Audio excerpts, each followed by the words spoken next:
মাত্র 5 মিনিটে বাচ্চাদের টিফিনে তেল ছাড়াই বানিয়ে দিতে পারবেন একদম নরম তুলতুলে প্যানকেক। খেতে ভীষণ টেস্টি হয়। তার জন্য এখানে একটা বাটির মধ্যে একটা ডিম, 1 চামচ চিনি দিয়ে খুব ভালো করে ফেটিয়ে নেওয়ার পর এখানে আমি হাফ কাপ ময়দা একটু চেলে দিয়েছি। তারপরে হাফ টিস্পুন বেকিং পাউডার দিয়ে খুব ভালো করে ফেটিয়ে নিতে হবে এই মিশ্রণটা। ভালো করে মিশিয়ে নেওয়ার পর এর মধ্যে আমি দিয়ে দিচ্ছি 2 থেকে 3 চামচ মতো আগের থেকে জাল করে ঠান্ডা করে নেওয়া দুধ অল্প অল্প দিয়ে এটা খুব ভালো করে মিশিয়ে নিচ্ছি।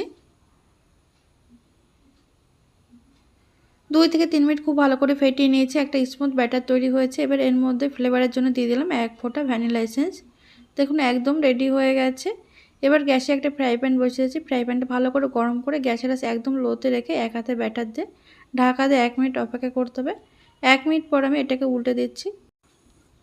দুপাশটা এরকম হালকা লালচে রং আসা পর্যন্ত ভেজে নিলে একদম রেডি হয়ে যাবে দারুণ স্বাদের প্যানকেক রেসিপি।